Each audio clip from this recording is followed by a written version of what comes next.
Hello and welcome everyone to another episode of Levels of Life with your host, Brandon Giles. Today's podcast is all about sex, intimacy, and people's relationship with it. I was lucky enough to sit down with sexual educator Yuval Mann. Since leaving his strict Jewish orthodox upbringing in Israel, Yuval has immersed himself and travelled the world discovering and exploring all dimensions of sex, learning from all different teachers and gurus in the industry. In today's podcast, we touch on how fulfilling and satisfying sex enhances other aspects of your life. Yuval provides us with practical techniques for both men and women to adopt to enhance their experiences as well. He also gives us an insight into his holistic mindset to approaching sex and so much more, ranging from G-spots to premature ejaculation. I hope you guys enjoy this one as much as I did. Please leave a review and share it around if you got value out of it. Thank you again for listening to another episode, and let's get started. Welcome, Yuval, onto Levels of Life with Brandon Giles. Now, very excited to have you on. I've put a few posts out there and a few Instagram stories saying who you are and what people would be interested in. Everyone's been really fascinated to get to know more about you and your story, about your history, and they're excited to talk about sex because it's such a taboo topic that not many people want to talk about it, but it should be something that is just freely spoken about at dinner or wherever we're out. So thank you for coming on. Absolutely, my pleasure, man. Thank you for having me. Anytime. We're excited. So firstly, could you give the listeners a background to your journey and what led you onto this path? Sure. Honestly, quite a long story, but I'll try to give it in digestible bits. So I was born to a secular family in Israel, parents from the bohemian music scene in Tel Aviv. But at some point, my dad had cancer, and we flipped completely to be ultra orthodox, Jewish. So I don't know if you're familiar with, but it's those who wear black and black hats and have these pieces of hair on both sides of their head. So I was in that community from about 10 years old to about 17 when I decided to bounce. And then I was in the army for 3 years. So both of these, in the Israeli army as a combat soldier. So both of these communities were growing up in a pretty boys-only, quite restrictive community for different reasons. But and coming out of the army, I was I was always a very curious kid, and I also had a taste of the world before becoming super religious. And so as I finished the army, I was super keen to traveling and tasting the world and experiencing and seeing what's in there for me. And one of the first reason, I came out to the secular world with a certain lack of cultural context and a lot of things that I missed all of these years. And when I started engaging with people, as well as with women, which were obviously a huge part of my curiosity, I noticed that there is a huge lack of my knowledge. And so I started searching how can I do it better? How can I feel more fulfilled? How can I create incredible relationships? How can I limit this awkwardness that I feel with women? And I don't know what to do, how to say, what is it even? Why am I even doing it? What's, and the content that was available for me out there was very limited. If you go out there and you actually want to learn about sexuality, about the female mind, about relationships, about intimacy, you're very limited. And a lot of the information out there is either misleading or just wrong. There is a lot of, naturally I was going to what was available, which was a lot of the pickup stuff, which was available out there, mystery back in the day and the game and all this kind of nonsense. Have you heard of social dynamics? So I was going to say, sorry, have you heard of Real Social Dynamics, Tyler, those guys that pick up? So I was naturally gravitating towards that. I always felt that it's not my crowd, but I did learn quite a few things that did prove to be helpful in terms of setting my life to have more abundance and feel more natural connecting with women with more authenticity, and at the end of the day led me to create some good relationships. But there was a lot of lacking there, and I don't even want to get into the manipulative aspect of it, of like manipulating someone psychologically to have sex with you. That's a whole thing in it of itself. But I didn't feel very fulfilled. It helped me with the initial stages of feeling more confident and around women and connecting and having more fun. But what's next? How to actually create not just fulfilling relationships and amazing experiences, but how to actually make it empowering. And the more I dived into it, like the last 10 years were just me traveling the world and doing everything I can to learn more. So from books to teachers, coaches, amazing masters all around the world, getting very deep into different practices like Japanese bondage art, which I did back when I was in Japan, and Tantra, obviously, which was the first thing that I went to through the like multi-orgasmic man, and a lot of workshops and retreats around the world, as well as in some point in my life, around the first time that I started going to Berlin and New York and traveling between them, I got really deep into BDSM and kink, and I went and facilitated myself a lot of sex positive events around the world throughout the last 10 years. And the whole point was always to learn, like, how do I conduct myself sexually and intimately with other people in a way that is not just pleasurable and fun, but also empowering and can actually lead to deep, meaningful connections. So you just for the like listeners, you're meaning like instead of just like as your pickup days, just chatting them up to have like to fuck, just have sex, to have an orgasm, and then done. You've thought you want something more deeper and sustainable and creating more empowering relationships.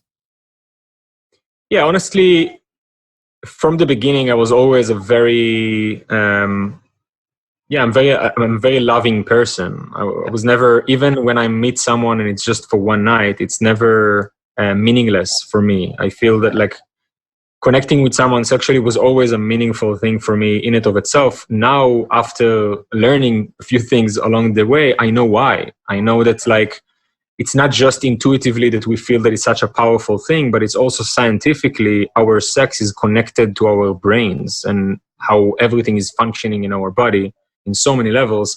And so it makes sense that it can be super empowering. So it's less about like the timing, but I wanted to create relationships that are meaningful and powerful and empowering. And I just realized that there is more to it than what's available out there. Yeah, no, that's good. So it sounds like your upbringing, you were like sex was oppressed. Like it was taboo. Like we didn't talk about it. It was frowned upon. And then you've just had like a turning point. You're like, nah, there's more to life than how I was living. And you wanted to scratch that itch and explore the whole sexual side. And it's like an animalistic nature that men want to explore females or males or just hunt and whatever. And it's a cool story for sure. And now, like, how has this self-discovery of your sexual journey impacted and changed your life, and how has it impacted like other aspects of your life? So yeah, that's actually one of the main points of curiosity, was always that I noticed at some point early on that how I feel sexually, not just with other people, but also with myself in my own body, how I feel if I feel open and comfortable and relaxed and satisfied. Every other area of my life is being empowered as well. Like my finances doing better. I feel that I have more opportunity. I wake up in the morning with more excitement. And for many years, it was just like an intuitive connection that I felt that how I conduct myself sexually is influencing everything else. But now I know that it's actually very much connected neurologically. And it's super interesting. I can go deeper into it if you want, but yeah, like a quick, like something like I know sex is a part of our lives and it's beneficial for us. There's a lot of it decreases stress. Like it's very healthy for us. And now you've done more research and you've noticed the connection between your sex and your brain and how it functions. And it's if you do a quick summary for people to understand and give a background on why it's so good or what you've learned from it. Yeah, absolutely. So actually, there is a book that I highly recommend people to read. It's called Vagina by Naomi Wolf. It's an amazing book. Regardless, though, I'm just in a short summary. The premise is that most of the research that we have out there that is the most quoted around sexuality, and especially the female sexual response, is the Johnson and what's his name? I don't know if you watched Masters and Johnson. Okay, it's the most. It's like the most quoted research about sexuality and the female sexual response. But and as much as they were revolutionaries for their time, and there are a lot of things that they got right, it's still oversimplified when it comes to the neural network aspect of the vagina and the penis and how they connected to the rest of the body, which we just discovered later on, just because neuroscience have developed since the 50s, but yet it's not as known and as quoted for some reason. I think that a big part of it is because in their research, what they were saying is basically, most of what they were saying is that like how similar the male and the female sexual response is, which I think was subscribing quite well with feminist ideas of like the men and women are equal. Yeah. And so it felt comfortable and in correspondence with the zeitgeist to continue perpetuating those ideas. Mm-hmm. But now we know that we are entirely different. There is definitely a connection for men as well between like the neurological network in our pelvic floor to our brain, our hormonal management, our emotions, and so on and so forth. Many things in our bodies, some of which you mentioned, like stress levels and so on. Yeah. But for women, it goes much, much, much beyond. As with men, our neural network is pretty similar from a man to man, and is much, much, much less complicated. For women, is incredibly complex, and is very unique between women to women. Okay. And it's directly correlated with so many functionalities of their brain and the spinal cord. So it can radiate about everything on their body, from hormonal management, which directly correspond with their levels of confidence, with their self-worth, self-image, just like many different levels of happiness. And it makes sense that from there to draw the conclusion that how you are sexually, in terms of like how you feel, and also the actual health of your body sexually, has a lot of correlation to your general well-being. And that's true for men and women as well. Just for women, it's much, much, much deeper, especially if they've been through trauma and things like that, which unfortunately most women are. But yeah. Yeah, no, it's interesting how deep it goes, and men and women are trying to understand each other, and like it's very just complicated how different we are, but also how alike we are as well. And I've been listening to all your podcasts, and I recommend people do. It's Essential Alchemy. And one thing I like is that you explained, in our culture, in our society, it's very stock standard. Like, we'll court our partners, we'll take them on a date. It's very structured, and like we lead up. We want to. The end goal will be to have penetrative sex, orgasm, done. Like, that's the journey. But your approach is vastly different. You want it to be a dance, and how you approach sex is something interesting. Like, we're talking to someone today that's a sexual educator, and everyone's fascinated. Like, what is your approach towards the opposite partner and how you go about it? Yeah, I definitely see that playfulness is a huge part of just having a fulfilling life in general, and especially when it comes to relationships, and especially when it comes to the sexual aspect of relationships. And when I mean playfulness, I mean looking at whatever you're doing. By the way, it's not just about sex. It's about all of your activities in life. It can be translated to business as well. It's just my personal philosophy and approach to life. And I was very much influenced when, like, around, I don't know, I think it was 2014 when I started getting deeper, doing some inner work. And I read this book called Finite and Infinite Games. It's about game theory and how it translates to real life, and the difference between finite and infinite games. And this idea that we tend to look at life as a finite game. Finite game is a game that's like Monopoly or soccer or any game that has a specific number of players, an end goal, winner and a loser, and so on. And while life is actually an infinite game, because not just as an idea philosophically because it sounds good, but actually because how can you measure being a winner? Like how can you win in business?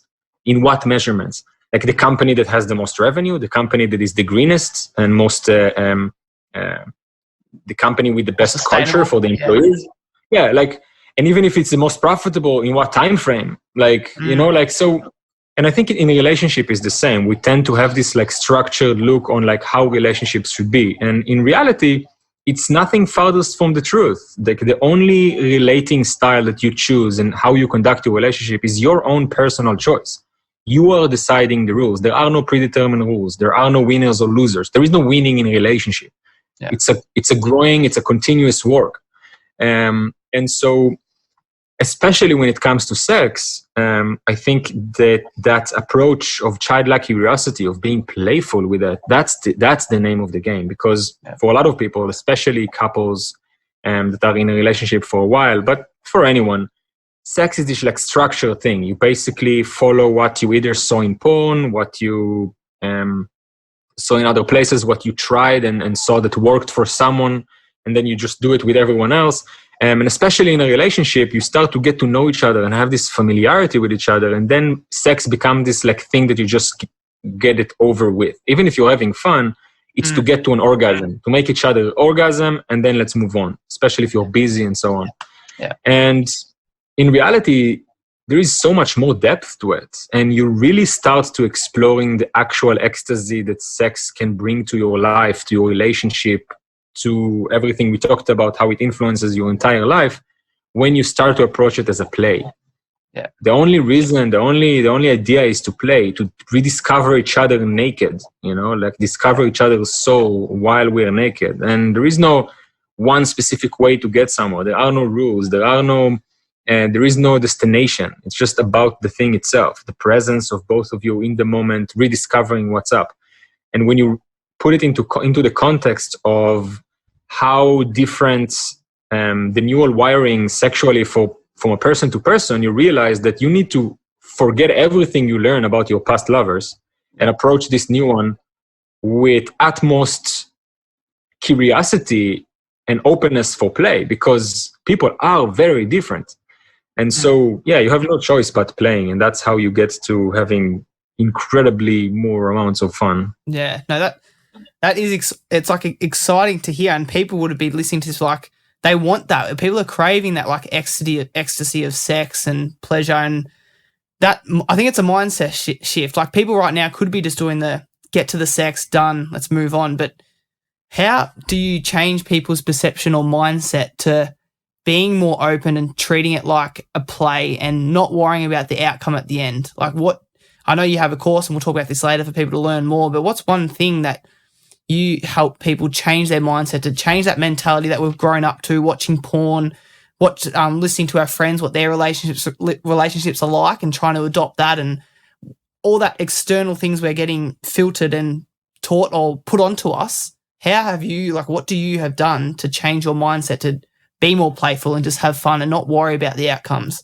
and create more like lasting ecstasy sex and feeling better? I think the main thing is just being aware, you know, like when you just open your eyes to something new, to a new approach, and you start looking at life as a play, as an infinite game rather than a finite game. And as a result of it, you try to search for these playful games everywhere, you know, like you start to look at your business and be like, how can I play it differently? How can I do something that is like exciting today in my business? How can I make it more fun to do my work, you know? And when it comes to relationship, it's the same. Like the more you are aware of like, hey, my intentions are different. I'm not here to make you orgasm. I'm not here to perform. I'm not here to like tap my shoulder and be like, oh, I'm such a great lover, you know? I'm not here to get anywhere. I'm not here to orgasm. I'm not here to make you orgasm. I'm just here to play. That's already changing everything that you're doing. From here, I think two things. One, is following your bliss, which is something that I love doing in life in general. It's like following the more present you are in the moment, the more easier to you to follow what you really feel like doing. Just for an example, I was connecting with that lady that I'm connected with. Yeah. And I've never done it before, but I just felt that it's the right in the moment. Like we were connecting, we were starting to get naked. And then I was like, hey, let's get naked, cover our eyes, and just discover each other's body with our hands. It's something I've never done before, not in a workshop, I don't know where it came from, but it felt like something I want to do. I want to like have this like sensory deprivation thing and just play with it. And Incredible. Playing in a relationship can be a million things. There is so many facets to it. Like there are so many things you can do with your body. There are so many things you can do with your mind, like playing psychologically with each other, playing different roles, playing with different tonalities, saying different things, playing with your physically, but not even with your genitals, just playing physically with impact, trying different erogenous zones on the body, and kissing in different ways, having sex in different places, sex toys. Like there are millions of them that you can try. Yeah. Do you want to get into like kink, BDSM? There are incredible hundreds of things that you can try and do together. Like it's endless, it's infinite. And even if you don't want to use any equipment and any new psychological games or any of that shit, you are into the like loving, missionary kind of simple, normal sex. I'm doing quote unquote because there is no such thing. Every sex can be incredible and static. But like, even if you're into that kind of stuff, going deeper, figuring out your partner's female sexual response, like how exactly is she responding to, massaging every part of her, both from outside and from the inside, and figuring out what she's responding to and how does she like it. And like, there's infinity of depth to go. And so I think the more present you are, the more you're in the moment, not trying to rush things, not trying to get anywhere, not trying to get anything out of it, and you're just playing, the more doors of pleasure and ecstasy are being opened for you. Yeah, no, I think it's just exciting. It's incredible, like having that different mindset of approach and being present in the moment is very crucial as well. And I know you say that with your partner to build that connection and build that trust, but you can also experience that with strangers that you've never met. Like sometimes if you're open enough and be like, hey, this is, because every partner is different that you experience with, and some might not be having that same mindset that you've approached, but I think being open and honest, be like, hey, let's try something different, or let's just be super honest and comfortable, and let's just have no, as you said, no expectations or no outcome. And that takes pressure off for both parties to feel like they've got to perform because, my mates know I'm sleeping with this girl or guy tonight, so they're going to ask how it went. So I've got pressure, or like I want it to be like this or like that. And the listeners today, like I asked them what questions they had, and like I've got women, men on the show, like from all ages, relationships, single, and they all had the desire to like, how can we make the experiences better? And I want to break it up just to say, we'll start with females. Like I've had some that asked, like, how can my sex become better? What can I do to become better at sex? Like, and I think what you're alluding to is mindset, but if you delve into that more, that'd be great. Sure. So if we are talking to a female audience, I would direct my response to something that is more directed to women.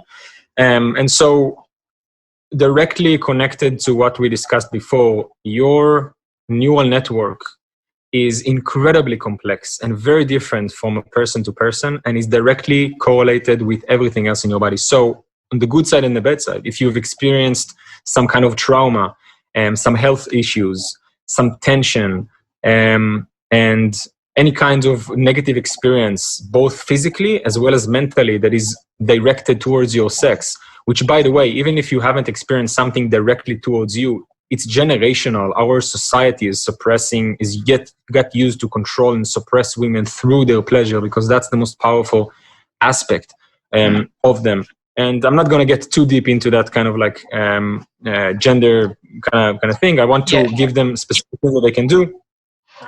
And so being aware of that and knowing that through your sex, through healing your own body, through reconnecting to your own pleasure, owning your pleasure, and healing the tension, the trauma, and the negative experiences that your pussy, that your vagina is holding throughout your life, will not only result in healing, but also in incredible transformation of not just pleasure and the levels of pleasure you can experience, the level of intimacy and depth you can explore with partners, but also your entire well-being and health and levels of confidence and feminine powers.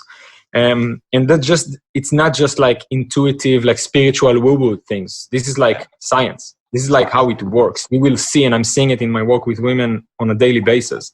Women that never orgasmed before, because there is so much trauma there is so much tension, and suddenly either with physical work or with like just working with a coach and being exposed to the right exercises and some powerful healing stuff, everything in their life is being transformed. Suddenly they can orgasm, suddenly they can multi-orgasm, and as a result, everything in their life is feeling so much more empowered. Like, it's the same for men, but it's so much more powerful to the good and the bad for women as well. So what I would recommend doing is starting to explore how you can reconnect with your body, engage in self-pleasure exercises that are not for orgasming and not to get somewhere.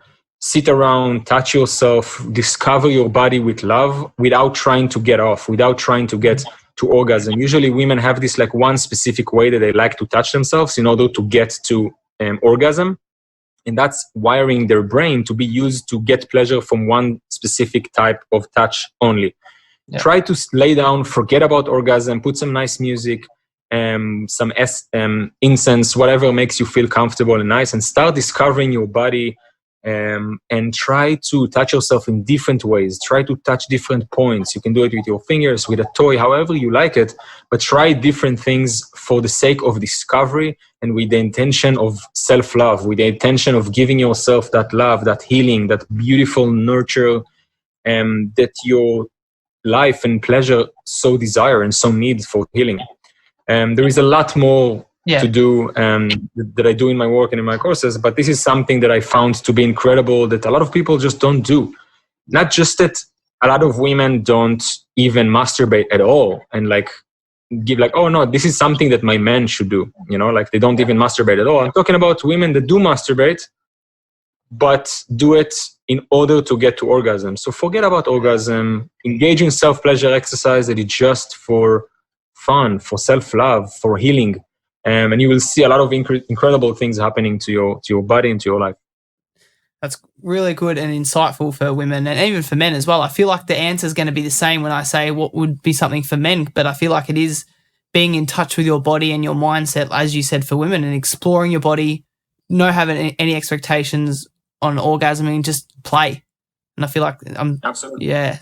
By the way, it's an ancient practice from the Taoists. It's used to be something that they did for exactly that, for empowerment, self-love, healing, just a self-pleasure exercise that is not about ejaculating. And they believed that by just engaging, that's for men as well, by engaging in self-pleasure that is not tied to ejaculation, you really keep your powers and you really keep your energy in, and you empower yourself in so many ways. And a lot of men are also a bit quite weirded out by ejaculating. There is so much shame and guilt attached to men masturbating, because usually they do it in front of porn and their movements are quite aggressive and are always oriented towards ejaculating as quickly as possible with the fantasy that they see on the screen. And there is a complete crazy shift that is happening in our brain wiring. We sit down without porn and just give ourselves pleasure. It's not a beautiful thing to do, which people just don't do. And it's such an easy thing to add to your life, but had such a profound results for people in your life. Just amazing, yeah. What is, just touching on porn and masturbating, both men and women watching porn, what is your view on it, and how do you reckon it's detrimented performance, sex, and what it's like in reality? Because clearly porn is very fabricated and unrealistic, but what is your view on porn and what it's done to people? My view on the subject of porn, and especially ejaculation, is quite out of the ordinary, because usually there are two kind of like schools of thoughts. There is like people who just like, yeah, porn is nice, porn is fine, it's part of life, whatever, everything's cool. And there is this like new kind of path of like the no-fap movement and like men groups refraining from ejaculation and all that kind of stuff, refraining from porn and so on and so forth. My view set sits somewhere in the middle, because I do think that there is a place for porn in our culture. It can actually be fun. You can create your own porn. You can watch certain types of porn that are, arousing to you. You can do it even with your partner. So there is definitely a place for porn in our culture. I don't think that we have enough shame and guilt in our culture when it comes to sexuality and pleasure. There is no need to add other layers of pleasure by doing this like no fap. Man has to refrain from ejaculation because otherwise you become a simp and you like this, whatever. There is enough shame. There is no reason to add more. There is nothing wrong with ejaculation. There is nothing wrong with masturbation. It's a beautiful thing. It's a natural thing. We know scientifically that it's healthy for men to ejaculate even quite often because it prevents prostate cancer, and it's a natural thing that is occurring in your body, and it's pleasurable. It's great. Feels good. That being said, every person individually should judge his own or her own activities based on, is it helpful for me? Is it instructive and good for me? If you see that your behavior with porn and ejaculation is becoming disruptive to your own well-being, like if you do it like 5 times a day and you feel that it's like taking away from other activities, taking away from your sex life, taking away from other things, that's probably a behavior that you want to work on and change. And so personally, I watch porn very rarely, just because I rather have real life experiences. And sometimes I will practice myself and also give it as practice to my students to practice not ejaculating and see how it's moving the sexual energy in their body and how it's changing their feeling throughout the day and their levels of creativity and so on, but not from a place of like, oh, this is something shameful that you should refrain from as a man, rather something you can experiment with that holds a lot of power.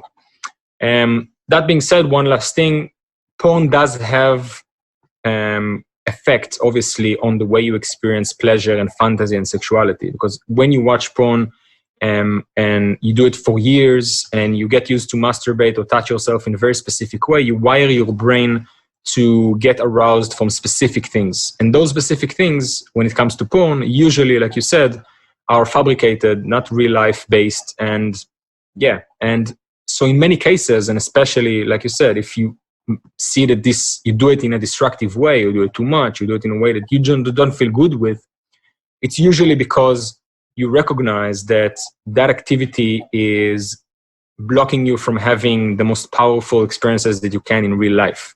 Yeah. And that's because it's wiring your brain to be aroused from things that are not here outside, like connecting with actual women with their natural bodies in real life. And so there are other effects, like negative effects of watching porn and masturbating constantly, obviously. But I think it's very important for me when I'm speaking about it is to emphasize on removing the shame and the guilt from those activities, because that new age movement of like pushing men to this, like in the name of self-development, to refrain from ejaculation for long periods of time.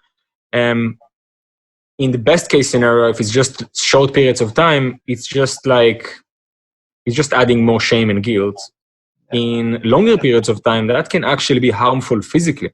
Like if you refrain from sex for periods of 6 months, a year, even few years, you can actually hurt your sperm count, which can make it difficult to get kids later on. So I think I take it with a lot of caution talking about those things, and I want to make it clear. Yeah. So is that the same? I know you were saying a lot for men and reading a lot of books and sex books about no fap movement, porn, and how for men, like if you store a lot more sperm and that use that energy instead of just masturbating to porn, you're doing something like creative or going to the gym and using that power. But is that the same for women as well? If they're watching porn and masturbating all the time, do they have the sort of same effect with their no fap movement if they don't masturbate and watch porn as much? So there is one big difference between the biological element of men and women. While men physically are being drained from certain level of hormones that are being drawn down when they ejaculate, So when you feel aroused and you are hard, certain hormones are being moved around your body, like dopamine and serotonin and testosterone, a lot of kind of things, and you feel like you feel aroused, you feel awake, you feel creative, you feel full of energy. Once you ejaculate, we all know that we feel a little bit tired, and that's just because chemistry is changing and there is like decreasing levels of testosterone and dopamine and so on and so forth. For women, for the most part, not all women, some women are like men in this kind. They orgasm once and they want to go to sleep. But for most women, the way they are wired is they can, when they orgasm, they can start orgasming again and again and again and again, and the energy is just building up. It's just how they are wired physiologically. And so it's not exactly the same in terms of like orgasm versus like female orgasm versus male ejaculation, but it is the same in a sense of women can definitely and should experiment with using sexual energy in constructive ways to gain creativity and go to the gym and do a bunch of things while feeling aroused. And that erotic, feminine energy will really contribute a lot to the ecstasy and like beautiful sensation that they can feel throughout the day. I had one question that I thought was interesting. It was from a female, but this is the courting process between a male and trying to obviously get that next partner, if it's a male or female, whoever your sexual desires are. But how can you try and stand out and be that different spark? There's a lot of sex culture now it's very platonic and sex to orgasm, as you said. But how, if you're wanting to try and be the best version of yourself and you've got all aspects lined up and you're like, I want to stand out and be that, have that better sexual experience with that person that I come encountered with, what's one tip or advice you'd give to that person? I think it goes back to curiosity, playfulness, and presence. Like approach every person that you meet. You become the most delicious, amazing lover that you can be if you forget about trying to become the best lover, because there is no best lover. I hate it when people sell these courses of become her best lover. It's such a male-oriented kind of like perspective. There is no best lover. Every person is different, likes different things. Your job is figuring out how this person is wired. What makes them tick? What are they fantasizing about? What are they dreaming about? What do they like? How do they like to be touched exactly? And forget about trying to be the best, like that's, sometimes you meet someone and you have this like amazing chemistry and spark and everything is just working out perfectly, which is rare. Usually you meet another person, and it takes time to build chemistry that is epic, and it's just unrealistic expectation to expect that every time we meet a new person, it will be like amazing. And if it's not, probably something is wrong.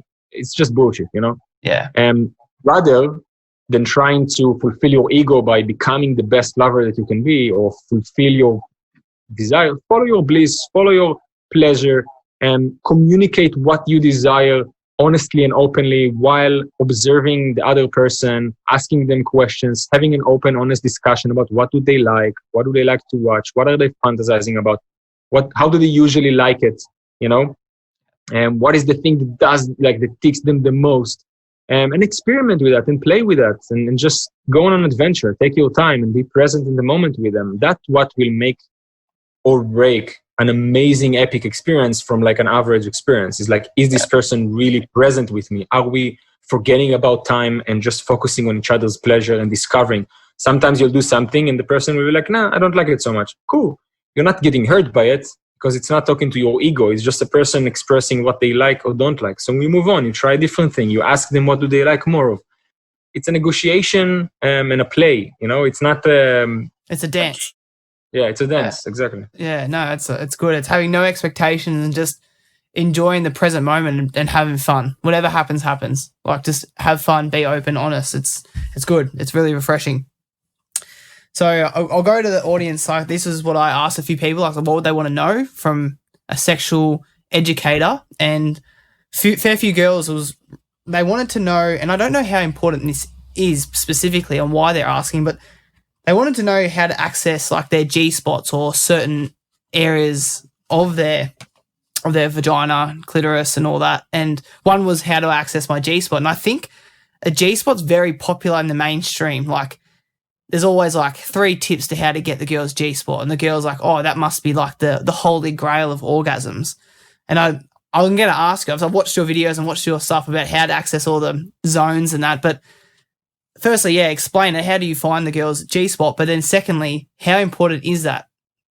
Okay, so first of all, I want to acknowledge how much it makes sense that most of the questions that are coming from women, men have this like mentality of like, I'm the best, I must be the best. There is something wrong in me if I will open up myself to learn how to become a better lover, which is such a bullshit, approach to life and to sex in general, because none of us is the best lover. I'm not either. I mean, I'm a sex educator and I feel like I have so much to learn. It's not about becoming the best in the field. It's about becoming better. And learning more and expanding and being curious. And women are much better at this in general, because for them, learning new things comes from curiosity. I want to experience more pleasure. I want to enjoy more. I want to give my partner more pleasure. For men, it's like, if I'm going to ask, especially if it's another man, if I'm going to ask another man, like, how do I become better? It means I'm less, I'm less of a lover. I'm not like the best in the bedroom. Which it's unfortunate, because it blocks a lot of men from experiencing more of what they can just by being more open to learning and to change. But anyway, their egos get in the way, and it's like a little bit of insecurity. Like I think men have an expectation that they have to be this type of lover. They want to be the best, and as you said, like, and it's just a bit of ego, and I think it's just how the men are wired. But go on. So in terms of G-spots, I wouldn't focus on G-spot alone. There are a lot of spots which all are amazing and pleasurable. I just dropped a video of a lot of the most powerful sexual erogenous zones. You can go watch it on my socials. But if you really want to find G-spot, both for men and for women, basically it's different from women to women a little bit. Obviously, we talked about how everybody are different, and the wiring and everything. But generally speaking, if you insert your fingers to the opening right above the uterus, and to the direction of the belly, just 2-3 inches inside, you will feel a piece of skin that is a bit rougher than the rest of her vagina. So it feels a little bit like the inside of the top of your mouth. I don't know how you call it. The roof of your mouth. The roof of your mouth. Yeah, I don't know. I think there's a specific word for it, but whatever. So it feels a little bit like it. So just insert your fingers and kind of like search for it. You can reach it with your fingers if you have long enough fingers. If you're a girl and you want to find it for yourself. If not, there are toys. Toys are the best. For it. And you can find toys that are specifically for G-spot. Some of them are rotating. Some of them like whatever. You go on Adam and Eve or some AliExpress or something and buy some sex toys. But in terms of like, is it pleasurable for everybody and how to touch it properly? This is very, very different from person to person. And it depends on first and foremost on your specific neural wiring network. Some women don't like to be touched there at all. It gets a bit irritated. And for some women, it's incredible pleasure. They can have like a full-on explosive orgasm from it. For some women, it can be a squirting orgasm, which like 90% of squirting orgasms come from stimulation, the right stimulation of the G-spot in a specific way. But all women, regardless if they like, even if they like it, it's usually is not fun to touch before she's fully aroused. Everything is lubricated. There has been enough foreplay. There has been enough pleasure until finally they reach the G-spot, because it's a very, very, very sensitive spot. That being said, I wouldn't focus so much on the spots as much as it's fun to explore. Go and explore and try different things. I would focus less on the spots and more on being present and exploring and being playful. But go watch the video to get more knowledgeable of like the P-spot, K-spot, A-spot, all of these beautiful spots. I'll attach all your socials and how to find you underneath the podcast. But I watched that video, really informative. You've got a good free Facebook group class that you can join in, and you post informative stuff about sex, about everything. It's really good. And I had another question from a married couple. They've been married for like 20 years, I'd say, and this would be relevant for a lot of relationships, long-term relationships. Like, how do they either bring that spark back or make sex less platonic and more explorational? And I think you've touched on it before, but I'll ask it now. So first, I want to say that I was never married for 20 years. So I want to approach this question with utmost humility. You know, like respect, I'm not the expert on long-term relationship because I've been in long-term relationships, not 20 years, not marriage, not with one person for so long. So, you know, it's different. I'm not the one to ask this kind of question. At the same time, just from, you know, working with people and seeing what works for certain couples that keep the attraction for many, many years, I do have some insights that can help them. So first and foremost, try to forget about, you know, bringing back the spark, because you are changing as people. It's fine. You know, you get a bit less attracted. It's very natural. Like, no one is expecting you to keep the same level of attraction from the beginning. It's not about that. Once you get that pressure out of the way, you can go back to being playful. And I think what's being friendship and closeness is the enemy of passion. You know, for passion to exist, there has to be some level of mystery, danger, you know, discovery. And that's naturally is being eliminated out of the relationship after a long time. You become the best friends. So it's a bit hard to be the most passionate lover with your best friend. And so if you understand that, and you want to introduce passion back, you want to introduce some level of mystery back, some level of danger, some level of playfulness.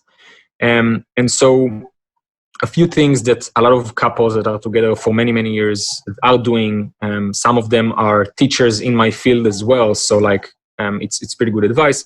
One practice that I heard from very good friends of mine, both of them are teachers in the space and many years together.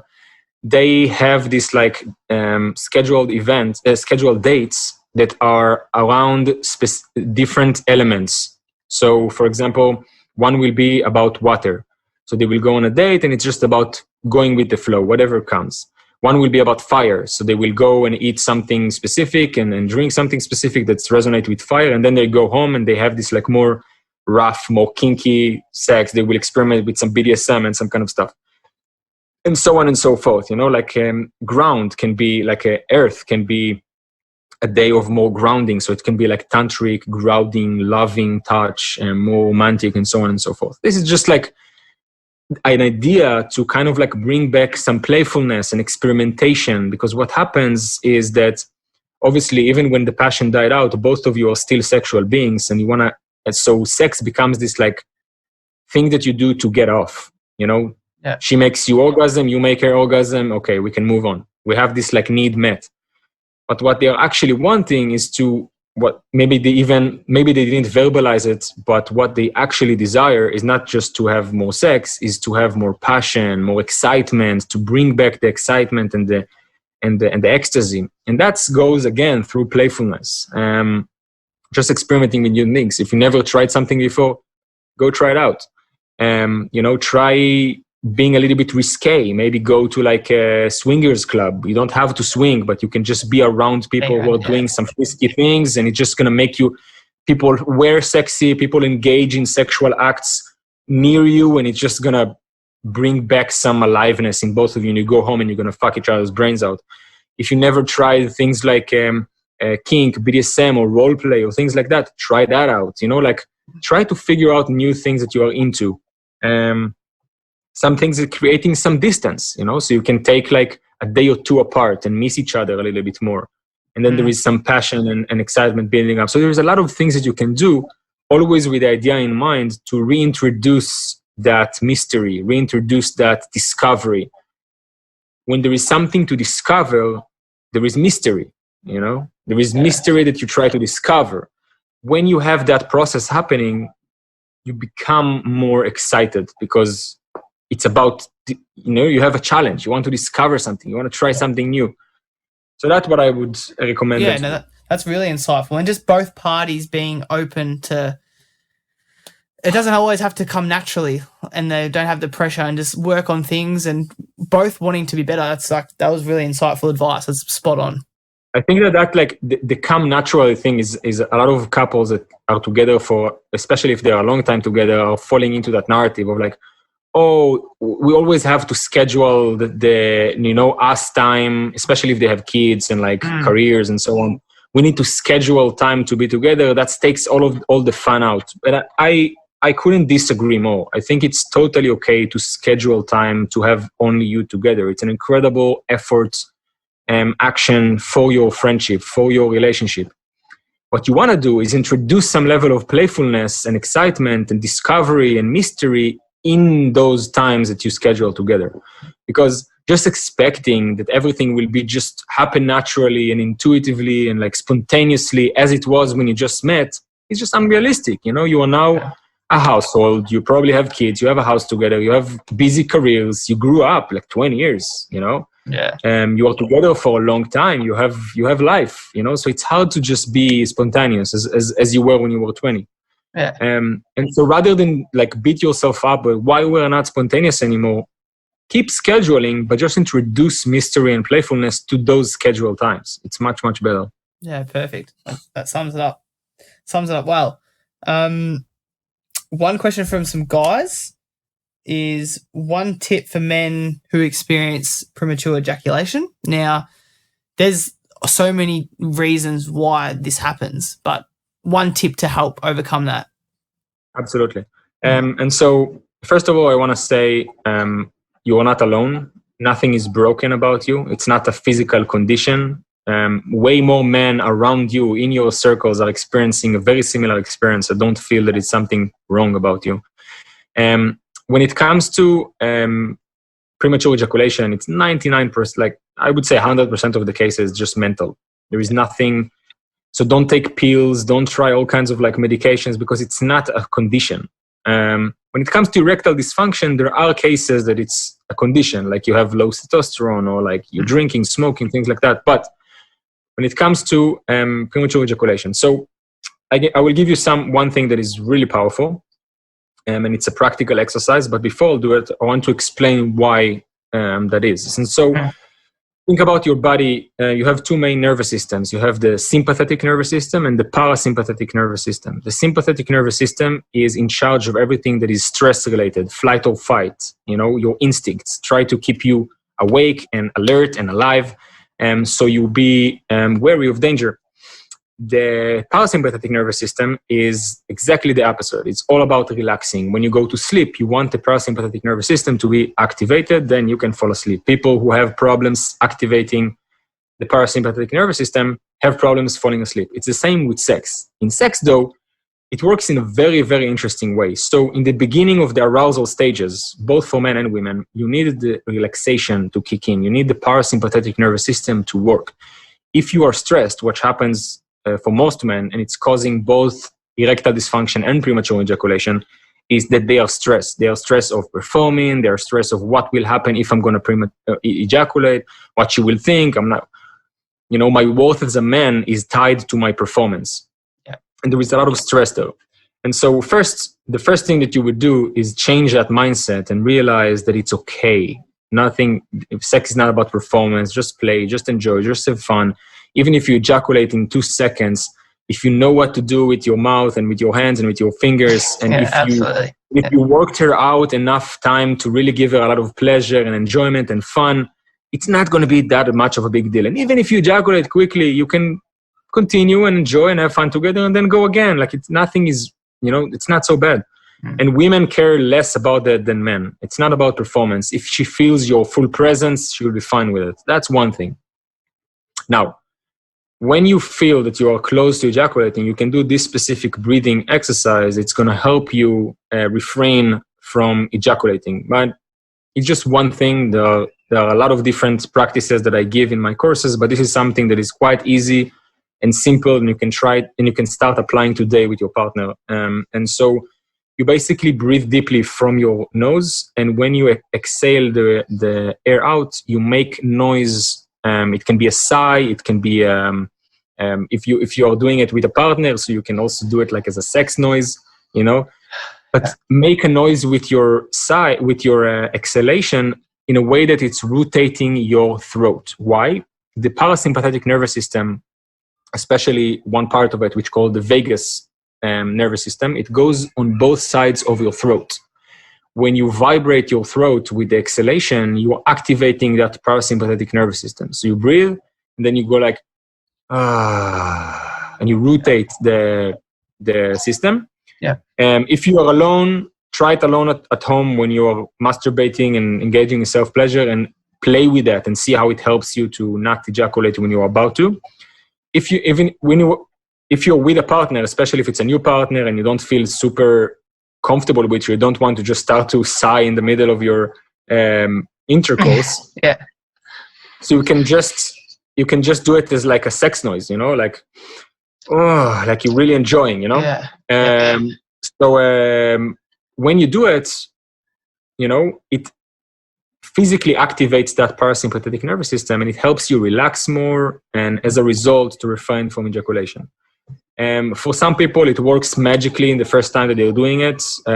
For some people, it requires a little bit of exercising and some deeper mental work to remove that like need to perform and fear of not performing and all that stuff. But this is an exercise that you can do. I've got one final question that I ask. What do you think for yourself and for people, your opinion is like a secret to happiness and a fulfilling life? I think the secret to fulfilling life is forget about trying to be happy all the time.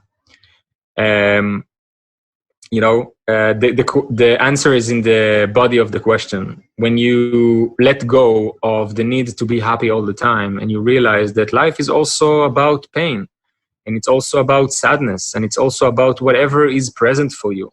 And instead of trying, like we walk around the world trying to impose our wants and needs onto the reality. And the reality is bigger than us. It's happening with or without us. You know, all this like bullshit idea of like, you think and then you make it happen in reality and all that like manifestation nonsense that no one really understands. And it just makes people think that they can and should impose their wants and needs into reality. You let go of that idea and you realize that life is happening to you and it can happen to you and you resist it constantly and be like, why this happened to me? Why I want more of that. I want less of that. Why like that? Why like that?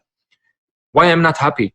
You're constantly going to chase around the things that you think going to make you happy, while ecstasy and fulfillment is actually here in the moment. And I think not chasing, but like thinking about life as like, how can I have the most fulfilling, the most satisfied, the most present life is a much better approach than can I have the happiest life. Yeah. Because happiness is just a byproduct of having life that is based on doing what you like and enjoying and having a good people around you and taking care of your health. But when you let go of that idea of like, I need to be happy all the time, I need to make more money, I need to be in a relationship, I need to have that and that and that, and why do I have that and that and that?